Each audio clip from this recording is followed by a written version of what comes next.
Assalamualaikum warahmatullahi wabarakatuh. Saya Hersbun Arif dari Forum News Network. Ketua Umum DPP Partai Kebangkitan Bangsa Muhaimin Iskandar membuat semacam pengakuan dosa ya. Ini pengakuan dosa ini ditujukan pada Anies Baswedan karena batal mengusungnya pada Pilkada Jakarta kali ini, dan kemudian PKB itu kan menyeberang bergabung bersama dengan PKS dan Nasdem, itu ada di Koalisi Indonesia Maju Plus yang mengusung pasangan Ridwan Kamil Suswono. Secara tidak langsung sesungguhnya kita bisa menangkap bahwa Muhaimin mencoba menjelaskan bahwa keputusan PKB meninggalkan Anies itu karena ada tekanan dari kekuatan besar, ada kuasa yang tidak bisa ditolaknya. Memang proses politik ini begitu cepat.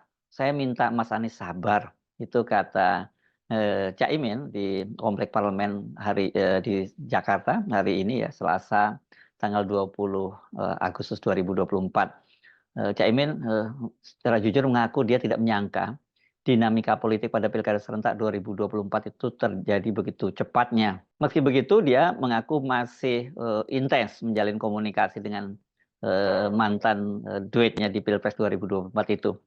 Terlalu cepat kemarin, saya tidak menyangka secepat itu. Jadi saya belum sempat, ini maksudnya belum sempat ini menyampaikan dinamika itu kepada Anies Baswedan.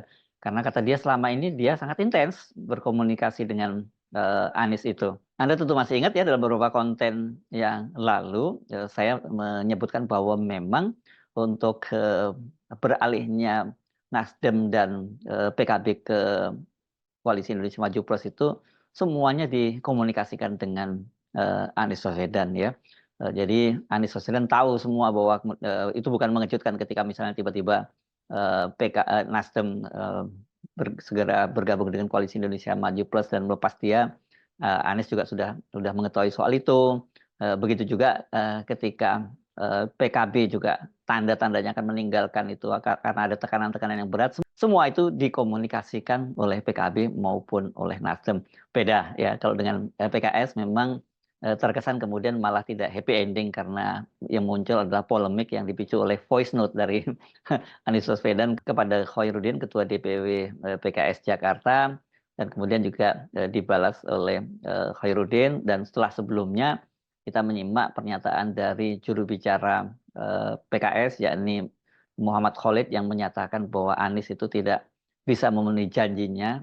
Ini deadline selama 40 hari untuk mendapatkan pasangan partai koalisi untuk melengkapi jumlah kursi PKS yang telah mengusung Anies yang dipasangkan dengan Sohibul Iman. Jadi kalau Caimin menyatakan dinamikanya itu sangat cepat, ya saya kira pernyataan Caimin itu bukan dibuat-buat ya, itu betul-betul terjadi dinamikanya semacam itu. Karena kalau kita ya ajak Anda untuk flashback ya, gitu, kita masih ingat ya pada hari Jumat tanggal 16 Agustus, pada waktu itu kan Wakil Sekjen Partai Kebangkitan Bangsa, yakni Saiful Huda, ketika ditanya sikap PKB setelah Nasdem itu bergabung dengan Koalisi Indonesia Maju Plus dan melepas Anies, pada waktu itu Saiful Huda menyatakan belum, kita akhir, kata Wasekjen PKB itu. Dan saya kemudian membuat konten bahwa keputusan PKB untuk mendukung atau tidak Anies Baswedan itu akan ditentukan last minute di akhir-akhir. Dan pada waktu itu kan kalau menurut Saiful Huda itu bisa terjadi sebelum muktamar di Bali atau sesudah muktamar di Bali itu. Nah, muktamar di Bali itu kan akan dilaksanakan tanggal 24 sampai 25 Agustus ini. Tetapi kita tahu kemudian dinamikanya luar biasa sekali karena ini ancaman untuk menyelenggarakan muktamar luar biasa oleh pengurus besar Nahdlatul Ulama yang ingin merampas PKB dari tangan Caimin itu kan terus bergulir. Ketua Umum PBNU dan juga Rois Am PBNU Kiai Miftahul Ahyar itu kan juga bertemu dengan Presiden Jokowi di istana. Kendati pada waktu itu menyatakan bahwa itu membicarakan soal hubungan kerjasama antara PBNU dengan pemerintah, tapi juga dibahas soal gonjang-ganjing atau konflik antara PKB dengan PBNU itu. Dan ini konsekuensinya nggak main-main ya. Konsekuensinya karena kalau itu terjadi nanti ada muktamar luar biasa yang dilakukan oleh PBNU, ya bisa jadi nanti PKB itu akan diambil alih oleh PBNU karena nantinya kan berarti akan ada dua kepengurusan kembar, yakni hasil kepengurusan yang di muktamar luar biasa yang dihelat oleh PBNU dan kemudian muktamar yang diselenggarakan oleh DPP PKB yang berlangsung di Bali. Nanti polanya ya persis seperti yang terjadi pada Golkar eranya Pak Ical, dan waktu itu ada dua kepengurusan kembar dia melawan Agung Laksono, dan yang satu itu adalah Munas Bali, yang satu Munas Ancol. Dan pada waktu yang disahkan oleh Kemenkumham adalah Munas Ancol Agung Laksono. Nah ini karena Menteri Hukum dan HAM-nya itu sekarang sudah berganti, bukan lagi Yasona Lawli dari PDIP, sudah diganti oleh politisi dari Partai Gerindra yakni Supratman Andi Aktas. Bisa jadi ini yang dimenangkan nantinya PBNU ini kalau Caimin itu tidak segera merapat ke pemerintahan ya. Kalau masih dipegang oleh Yasona Lawli, kemungkinan besar itu masih aman. Kenapa? Karena PDIP itu kan sebenarnya sangat berharap mereka bisa berkoalisi dengan PKB untuk mengusung Anies Baswedan di Jakarta. Jadi nggak mungkin kalau masih ada situ dijaga oleh Yasona Lawli, kemudian PDIP itu memenangkan PBNU dalam kaitannya soal adanya kepengurusan kembar. Jadi karena itu kalau banyak pengamat hanya menyebut bahwa pergantian Menteri Hukum dan HAM ini berkaitan dengan soal kepengurusan Golkar yang hari ini melaksanakan rapat Rapimnas dan juga Musyawarah Nasional, yakni yang akan memilih Bahlil. Saya kira bukan hanya itu, tapi juga berkaitan dengan partai-partai lain yang sekarang ini sedang melaksanakan Munas dan Kongres atau Muktamar, dan khususnya adalah P3. Jadi tanggal 16 setelah Nasdem itu menyatakan membatalkan dukungannya terhadap Anies Baswedan dan bergabung koalisi Indonesia Maju Plus pun, PKB masih menyatakan bahwa mereka akan akhir-akhir saja menentukan. Dan sementara Caimin waktu itu terkesan ngeles ketika ditanya oleh wartawan. Dia menyatakan bahwa dia tidak tahu menahu soal itu karena itu adalah urusannya Des Pilkada. Dan dia sendiri mengaku itu belum dilapori. Saya yakin waktu itu Caimin juga sudah tahu lah ini, dan nggak mungkin seorang ketua umum tidak tahu, apalagi dalam situasi yang sangat menentukan dan sangat genting ya.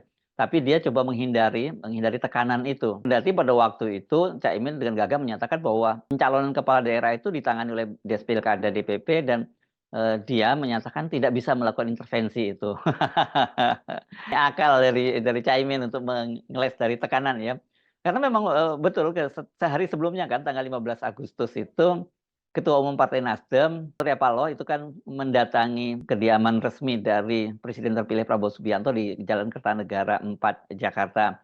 Dan setelah menyatakan bahwa mereka bergabung dengan pemerintahan, mendukung pemerintahannya Prabowo Gibran, kemudian wartawan bertanya bagaimana dengan keputusan mereka untuk mengusung Anies Baswedan, dan waktu itu dinyatakan bahwa momentumnya sekarang ini katanya disampaikan kepada Anies Baswedan, bukan momentumnya dia ya. Jadi mungkin dicari momentum yang lain lah gitu. Dan sebelumnya ketika ditanya oleh wartawan sehari sebelumnya setelah dia mendapat penghargaan bintang kehormatan bidang kepeloporan dari Presiden Jokowi, dia juga menyatakan peluangnya sulit buat Anies untuk maju ke pilkada karena katanya sesuai dengan aturan perundang-undangan. Silakan tanya deh pada Anies. Tentu saja maksudnya berkaitan dengan peraturan perundang-undangan itu adalah jumlah kursi partai atau gabungan partai politik untuk mengusung calon dan calon gubernur dan calon wakil gubernur. Jadi kalau Nasdem misalnya ditekan dan tinggal PKB sendiri ya nggak bisa. Begitu juga misalnya tinggal PDIP sendiri itu juga tidak bisa. Tetapi kalau kemudian mereka menyatakan sering Anies berkomunikasi, itu memang betul dan semua itu sudah sampaikan pada Anies, itu memang faktanya seperti itu. Karena sehari setelah pernyataan dari Surya Paloh itu, seperti dikatakan oleh Wakil Ketua Umum Partai Nasdem Billy Aditya, Anies itu masih bertandang ke kantor DPP Nasdem, dan pasti hal itu juga dibicarakan dengan Surya Paloh soal sikap Nasdem yang membatalkan dukungannya. Nah, rupanya proses politik yang disebut oleh Caimin tadi berlangsung sangat cepat tadi itu momennya terjadi pada hari Ahad lalu ya, tanggal 18 Agustus 2024. atau 2 hari setelah Saiful Huda menyatakan akan last minute menyampaikan dukungannya pada Anies Baswedan, sementara Cak Imin menyatakan tidak tahu karena setelah itu Sekretaris Jenderal Partai Kebangkitan Bangsa Hasanuddin Wahid mengumumkan atau tepatnya menyatakan kepada media bahwa partainya sudah final bersama Partai Gerindra untuk mengusung mantan Gubernur Jawa Barat Ridwan Kamil di pemilihan umum kepala daerah DKI Jakarta 2024. Coba perhatikan ya kalimatnya, sudah final bersama Partai Gerindra, bukan sudah final akan mengusung kader Partai Golkar Ridwan Kamil berpasangan dengan kader PKS gitu ya. Padahal kan PKB ini sebenarnya tadinya ketika menolak pasangan Anies dengan Sohibul itu ya karena mereka tidak menginginkan Anies itu dipasangkan dengan kader PKS gitu ya. Ya mereka lebih menginginkan dengan kader dari PDIP. Nah sekarang ketika kader Golkar dipasangkan dengan PKS kan PKB nggak banyak babi bu dan langsung sepakat saja. Jadi intinya kami bersama Gerindra dan semua partai yang mendukung calon dari Gerindra di Pilkada DKI. Itu kata Hasanuddin. Dan pada hari yang sama itu kan kemudian juga Caimin itu menyerahkan rekomendasi kepada calon kepala daerah dan salah satunya calon kepala daerah yang diberi surat rekomendasi adalah Bobi Nasution, mantu Presiden Jokowi yang akan maju menjadi calon gubernur di Sumatera Utara. Dan waktu itu ditanya oleh wartawan bagaimana soal Anies, Hasanuddin menegaskan bahwa PKB sudah tidak membuka komunikasi dengan partai politik lain untuk Pilkada Jakarta. Ini kaitannya dengan Anies yang diusulkan oleh PDIP karena PDIP belakangan setelah tahu PKS gabung ke KIM, kemudian Nasdem juga gabung ke KIM dan mereka kelihatannya masih terus berkomunikasi dengan PKB dan masih berharap bisa mengusung Anies dengan kadernya dipasangkan dengan kadernya dan didukung oleh Partai Kebangkitan Bangsa.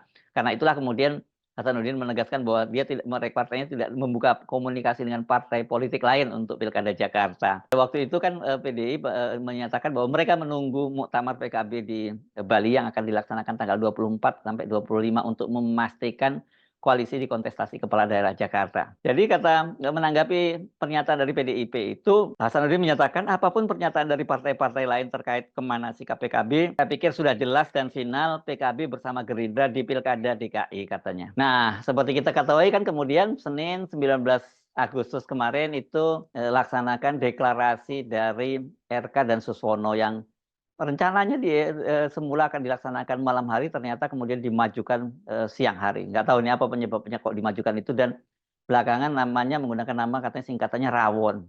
Saya nggak tahu ini kok Rawon ya. Ini kan pilkada di Jakarta ya, mesti Rawon kalau di Jawa Timur lebih cocok ya. Mungkin Ridwan Kamil Suswono kok jadi Rawon ya. Kalau di Jakarta ini kan apa ya, soto ya, soto Jakarta begitu ya, atau gado-gado begitu ya. Ini lebih tepat sebenarnya pasangan gado-gado karena dari Kim Plus ini kan terdiri dari Kim dengan partai-partai koalisi 01 dan partai-partai koalisi 02. Bagaimana respon dari kubu Anies Baswedan? Tampaknya mereka sendiri masih belum terlalu masih belum putus asa ya. Mereka masih menganggap bahwa itu belum final kan. Kan pendaftaran baru berakhir tanggal 29 Agustus 2024. Jadi kita lihat saja nanti kata juru bicara Anies Syahrin Hamid. Ini luar biasa ini ya. Ini berarti mereka menganggap pokoknya sebelum janur kuning melengkung yaitu masih ada harapan begitu ya. Padahal kan setelah deklarasi Rawon kemarin tanggal 19 itu kan tinggal PDIP yang belum mendeklarasikan dukungan terhadap calon gubernur. Dan kalau PDIP itu mau mengajukan sendiri calonnya itu tidak mungkin. Ya ini karena mereka hanya di 15 kursi, sementara untuk syarat partai politik atau gabungan partai politik yang mengusung calon gubernur dan calon wakil gubernur itu minimal 22 kursi. Dan sementara untuk calon independen kan sudah ditutup sejak tanggal 2 Mei yang lalu. Jadi sebenarnya secara kalkulasi memang peluang Anies itu sudah tertutup. Tapi ternyata bukan hanya relawan atau timnya Anies yang belum putus asa. PDIP pun seperti dikatakan oleh Ketua DPP Said Abdullah, mereka masih tetap yakin bisa mengusung Anies Baswedan sebagai calon gubernur Pilkada Jakarta 2024 dan menurut Said Abdullah itu mereka akan memasangkan Anies Baswedan itu dengan calon gubernur dari kadernya, yakni sosok yang akan diusung itulah Hendrar Prihadi. Ini mantan wali kota Semarang yang sekarang menjadi kepala LKPP Lembaga Kajian Lembaga Kebijakan Publik untuk pengadaan barang dan jasa pemerintah.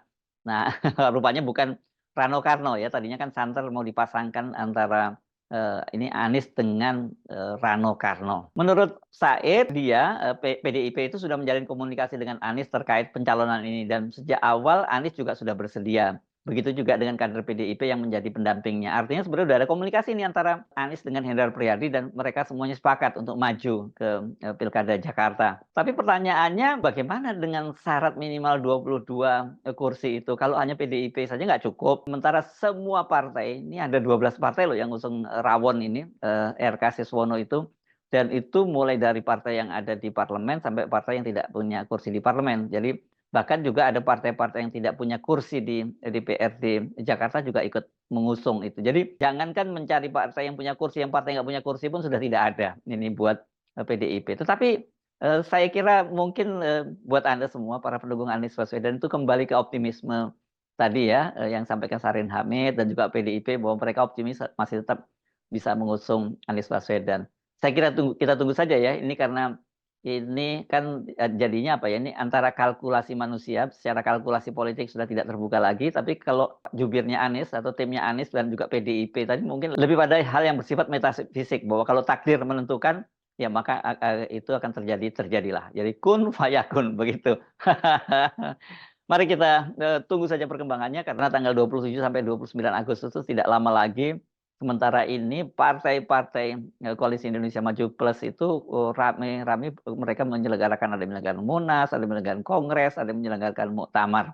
Saya nggak tahu ini fenomena apa karena saya baru sekali ini saya menyaksikan menjelang Pilkada kemudian partai-partai itu sibuk menyelenggarakan Munas, Kongres dan sebagainya padahal sebenarnya masa kepengurusan mereka itu belum berakhir. Contohnya Golkar yang harusnya dilaksanakan bulan Desember tapi karena tiba-tiba saja Ketua Umumnya Erlangga Hartarto mengundurkan diri, dimajukan menjadi sekarang ini tanggal 20 hari ini, ya, mulainya sampai besok.